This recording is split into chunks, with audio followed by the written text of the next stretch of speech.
Saludo a todos nuestros queridos oyentes. Bienvenidos a un programa más de Dragonomics, el podcast del Club de Economía de Panchonomics de la Universidad San Francisco de Quito. En esta ocasión, Cristian Chafla y Mario Ávila les presentamos Países ricos, personas pobres.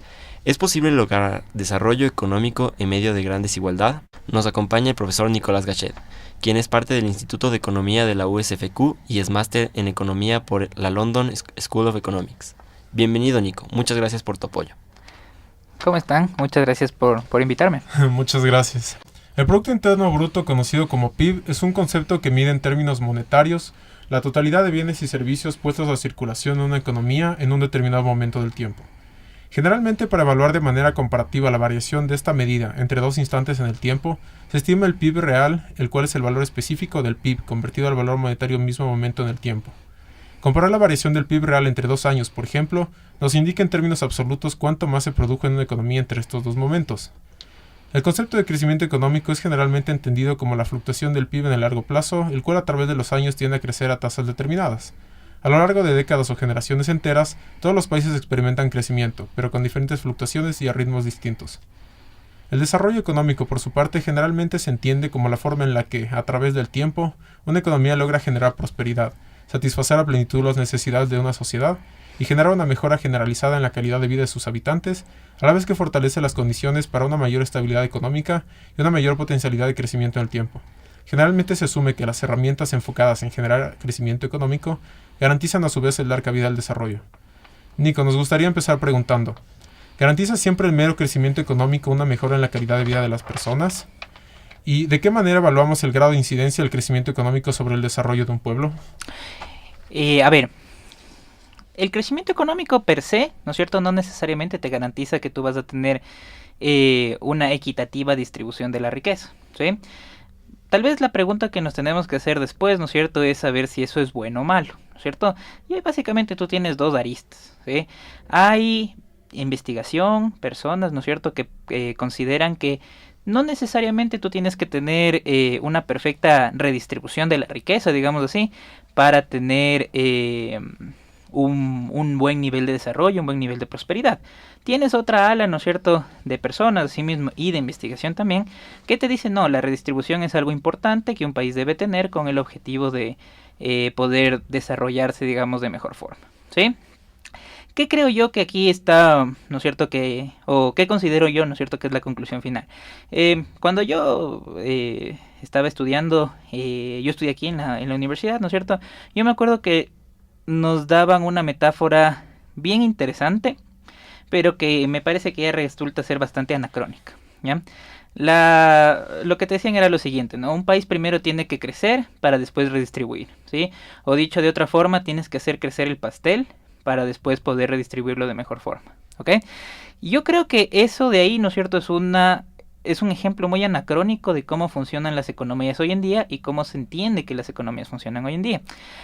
Dentro del proceso de crecimiento económico y también del proceso, digamos así, de desarrollo, digamos así, de la desigualdad en un país, tiene que venir atado el tema necesariamente de la economía política, ¿ya? ¿Por qué? Porque imagínate tú lo siguiente, tú tienes una sociedad muy desigual, ¿sí? Una sociedad desigual tiende a hacer elecciones o seleccionar políticos de una forma diferente a una sociedad menos desigual, ¿ok? Yo creo que todos podemos estar de acuerdo, ¿no es cierto?, en que las decisiones que tome un gobierno van a afectar a la economía. Por tanto, si es que tú tienes una sociedad desigual y esa sociedad desigual te va a llevar a diferentes resultados en elecciones políticas, efectivamente eso va a tener una repercusión en la economía, ¿sí? Entonces, ¿qué nos ha enseñado básicamente? Creo que investigación de los últimos 15, 20 años, ¿no es cierto?, es que si tu votante medio, ¿sí?, se encuentra en la parte de la distribución de la riqueza en donde están los más pobres en relación a los más ricos, son los pobres los que te están eligiendo un gobierno, ¿sí? Si los pobres te eligen un gobierno, ¿no es cierto?, las personas pobres van a exigir cosas diferentes de un gobierno a que lo harían personas, por ejemplo, de otro estatus social, ¿sí? Y eso, ¿no es cierto?, nos va a llevar a ciertas repercusiones en la economía, ¿sí? Entonces, por ejemplo, mucha investigación que se ha hecho hoy en día, ¿no es cierto?, te dice que las personas si las personas pobres están en el votante medio, que son los que a la final eligen los gobiernos, normalmente vas a tener políticas pro impuestos, ¿sí? Vas a preferir o vas a exigirle a tu gobierno que ponga más impuestos a los ricos con el objetivo de que los pobres puedan beneficiarse de bienes públicos, que llamamos en economía. ¿Qué es un bien público? Pues básicamente, ¿no es cierto?, un bien que está al alcance de todos, ¿sí? Un bien que no tiene exclusión y no tiene rivalidad, ¿ok? Esto difiere, o este concepto difiere entre países. ¿Por qué? Porque un bien público, dependiendo del país, puede ser la salud, la educación, ¿no es cierto? Obras públicas, parques, carreteras, lo que sea, ¿sí? Entonces ponte a pensar, entonces eso tiene una repercusión clara, ¿sí? La desigualdad tiene una repercusión en la economía por medio de este factor político, ¿sí? Y ahí es como las sociedades, ¿no es cierto?, intentan moldearse poco a poco, ¿no es cierto? Y eso nos lleva a un segundo momento, ¿sí? Y ese segundo momento es preguntarnos, ¿qué sucede cuando una población que está en la parte pobre de la distribución y elige gobernantes se encuentran en un país, ¿no es cierto?, que es más desarrollado, ¿no es cierto?, que un país, por ejemplo, tal vez algún país, por ejemplo, países latinoamericanos, en donde asimismo la parte pobre de la distribución te elige un gobierno, ¿sí? Nosotros podemos pensar que en un país rico, que tiene normalmente instituciones fuertes, la desigualdad no necesariamente va a llevarte a diferentes realidades económicas por medio de este proceso político. ¿Por qué? Porque las instituciones son tan fuertes que los políticos no necesariamente hacen y deshacen como quieran, ¿sí? Ahí tienes, por ejemplo, el ejemplo de Trump, ¿no es cierto?, en los Estados Unidos, pero en el caso de países latinoamericanos, por ejemplo, cuando es la parte pobre de la distribución que te elige gobernantes, sí podemos tener políticos que te cambian las reglas de juego. Y al momento que la política te cambia las reglas de juego, vas a tener repercusiones económicas, sin lugar a dudas. Entonces, ahí es como la desigualdad afecta a la economía, ¿sí? Desde ese punto. Claramente, para alcanzar altos niveles en la calidad de vida de un pueblo, resulta indispensable que cada hogar logre satisfacer sus necesidades básicas. La no satisfacción de estas necesidades suele ser causada por situaciones de pobreza y pobreza extrema, definidas por el Banco Mundial como la subsistencia personal diaria con menos de $3.10 y $1.90 respectivamente. La desigualdad económica, por su parte, es la disparidad en la cantidad de ingresos y bienes percibidos por diferentes sectores de la población en una economía. La desigualdad generalmente se mide en base al coeficiente Gini, el cual se encuentra medido entre 0 y 1. A mayor desigualdad, un país tendrá un coeficiente de más cercano a 1. Si bien no siempre van de la mano altas tasas de pobreza con elevados índices de desigualdad, podemos asegurar que ambos elementos resultan nocivos al buscar la prosperidad y el desarrollo de un pueblo. En economía suele considerarse la curva de Kuznets para relacionar crecimiento y desigualdad. Este modelo, desarrollado hace casi 60 años, predice que sociedades pobres tendrán baja desigualdad, la cual aumentará según esta economía crezca. La desigualdad terminará reduciendo nuevamente para economías mucho más desarrolladas. ¿Se puede conseguir el desarrollo de un pueblo aún con altos índices de desigualdad? Igualmente, analizando empíricamente, ¿cree usted que aún se aplica la predicción de Kuznets? A ver, yo considero lo siguiente. Las sociedades desiguales, ¿no es cierto?, tienden a tener estos efectos políticos de los que ya hablé anteriormente, ¿sí? De igual forma, esas repercusiones, ¿no es cierto?, en la desigualdad, ¿no es cierto?, nos llevaría a pensar lo siguiente, y simplemente aquí voy a hablar desde el punto de vista teórico, ¿sí? Si tú tienes una distribución de la población pobre que elige a los gobernantes y esa distribución pobre exige mayores impuestos, ¿sí?, teóricamente hablando, nosotros podemos pensar que los impuestos pueden causar, por lo menos en el corto plazo, un menor crecimiento económico. Entonces, fíjate, más desigualdad, menor crecimiento económico, ¿sí? Esa relación teórica es una relación teórica muy estudiada hoy en día por gente como Tim Besley, Thorsten Pearson, ¿no es cierto?, académicos que están más o menos como que en la vanguardia de estos temas, ¿no? No obstante, ¿no es cierto?, tú a veces puedes tener otro tipo de efectos cuando estudias, digamos, el largo plazo, ¿sí? Es decir, sociedades que primero aguantaron niveles de desigualdad altos para después, ¿no es cierto?, pasar a poder redistribuir esa riqueza de una mejor forma. Ahí me parece que tenemos el clásico debate, ¿no?, de correlación y causalidad.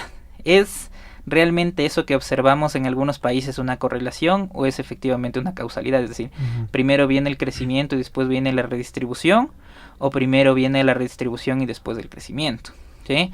Entonces, Me parece a mí, sí, que son temas que siguen por ahí siendo estudiados. Tal vez lo único que yo te puedo decir por el momento, ¿no es cierto?, es que la relación entre desigualdad y crecimiento tiene que tener el factor político de por medio. Porque si no estudiamos el efecto de la desigualdad en el crecimiento económico, tomando en cuenta estos factores políticos, realmente seguimos en la misma discusión de hace 60 años, ¿no? Claro, Donde el mismo Kuznets ponía, ¿no es cierto?, esta relación que tal vez no es una relación que se mantiene en el corto y en el largo plazo, tal vez es una relación que va cambiando, va mutando, dependiendo de los países, regiones, realidades, raíces históricas, ¿no es cierto?, etcétera, etcétera, etcétera, ¿no es cierto?, porque ahorita, ¿no es cierto?, estamos hablando de una medida de desigualdad, ¿sí? Pero medidas de desigualdad hay algunas, ¿no es cierto? Nosotros podemos analizar desigualdad por el lado de los ingresos, ¿sí?, que es normalmente la más estudiada por los economistas. Podemos estudiar desigualdad por el lado del consumo, por ejemplo, que es una forma de desigualdad mucho más difícil de medir. Sí, entonces más o menos creo que eso es lo que te puedo decir. ¿Y considera usted que sería importante moralizar el debate económico en torno al asunto de la desigualdad y evitar así limitarnos a meros conceptos de eficiencia? ¿Qué opina usted al respecto? Porque últimamente se habla de meter ética en la economía más allá de una imparcialidad objetiva, ¿no? A ver, a mí me parece que hay unos debates o unas ciertas discusiones que se han abierto que me parecen sumamente interesantes, ¿ya? Tal vez en lo personal todavía no tengo una respuesta fija en relación a eso, pero me parece que son discusiones que vale la pena tener a nivel de sociedad. Por ejemplo, en los Estados Unidos hoy por hoy, ¿no es cierto?, tú estás diciendo que, bueno, los Estados Unidos es un país que está saliendo de la gran recesión, ¿sí? Es un país que está teniendo, está empezando a tener sus tasas, ¿no es cierto?, de crecimiento económico. La Fed, ¿no es cierto?, la Reserva Federal está elevando sus tasas. Normalmente eso es signo de que la economía está yendo mejor. Pero hay unas discusiones que se han puesto a hacer algunos economistas, entre esos un francés llamado Thomas Piketty, un profesor llamado Emmanuel Saez en Berkeley, y es el siguiente: de la recuperación del crecimiento que ha tenido Estados Unidos a partir de la gran recesión, de cuánto de ese nuevo crecimiento, de ese crecimiento recuperado, ¿no es cierto?, cuánto de ese crecimiento ha ido a los ricos, cuánto de ese crecimiento ha ido a los pobres, ¿sí? Más o menos, ¿no es cierto?, no me acuerdo exactamente los estimados, pero va algo así como 80-20, ¿sí? Es decir, de lo que se ha recuperado el crecimiento de los Estados Unidos, un 80% ha ido a los ricos y un 20% ha ido a los pobres, ¿sí? ¿Está eso bien desde el punto de vista de recuperación? ¿Está eso bien? Tú podrías decir desde un punto de vista, bueno, pero si fueron grandes empresas las que causaron la crisis, o las que estuvieron detrás de la crisis, o hubo todos estos factores, ¿no es cierto?, que ya se ha estudiado de haberse aprovechado de los temas de desregularización, ¿no es cierto?, etcétera, etcétera. Entonces, está bien que los que iniciaron la crisis sean los que más se favorecen por la crisis, ¿no es cierto? O no, ¿no es cierto? Porque también uno puede pensar sobre las siguientes cosas: si los ricos se recuperan antes de las crisis, pueden generar más empleo, etcétera, etcétera. Por eso digo, es una discusión que me parece bien interesante cómo se la planteó, es decir, de las recuperaciones del crecimiento, cuánto se favorecen los ricos, cuánto se favorecen los pobres, ¿sí? Pero me parece que está ahí, ¿no? Es como una discusión, ¿sí? Recientemente, ¿no es cierto?, también estaba viendo que en los Estados Unidos, ¿no es cierto?, un país que paradójicamente, ¿no es cierto?, no hace tantos análisis de pobreza como países en vías de desarrollo, pero vi que recién estaban como que empezando a estudiar un poco el tema, han salido algunos informes, etcétera, etcétera, y una de las conclusiones, y estas conclusiones solo las he visto a nivel de prensa, ¿no es cierto?, o sea, más o menos de lo que he leído en noticias, dicen que el ingreso de clase media baja, ¿no es cierto?, en los últimos, me parece, 40 años en los Estados Unidos se ha mantenido estable en comparación con los ingresos de personas más ricas. Claro. ¿Está eso bien? ¿Está eso mal? ¿No es cierto? O sea, realmente te pone en una discusión, como tú dices, o sea, un poco como que te lleva a la moral, a la ética, etcétera, etcétera, etcétera. Entonces sí, o sea, más o menos creo que eso es lo que yo pienso, ¿no es cierto?, al respecto. Una discusión que vale la pena tener, pero me parece que ese tipo de discusiones un poco salen fuera del espectro de la economía, ¿sí?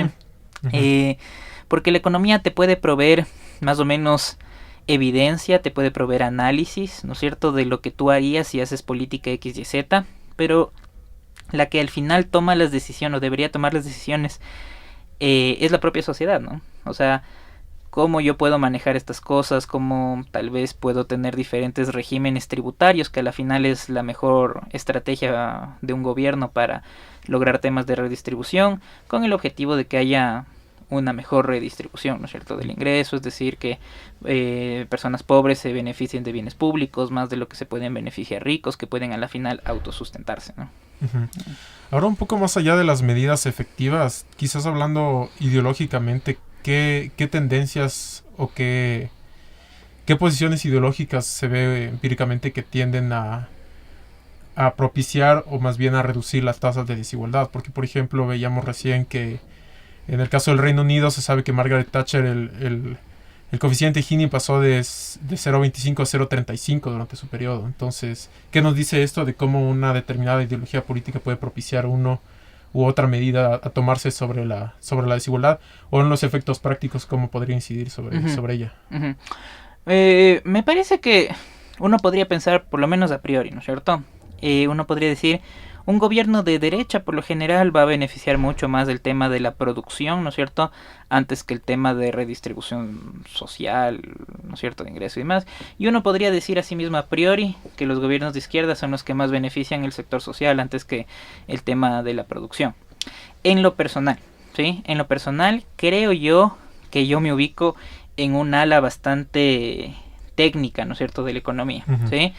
Es decir, en mi caso, ¿no es cierto?, yo pienso que un gobierno, sea de derecha o izquierda, tiene que tener básicamente 3 cosas para salir adelante. Y sea derecha o izquierda. Primero, tiene que tener tasas de inflación controlables, uh-huh. Tiene que tener tasas de crecimiento económico buenas, y por buenas me refiero a que si tú eres un país en vías de desarrollo tienes que crecer mucho.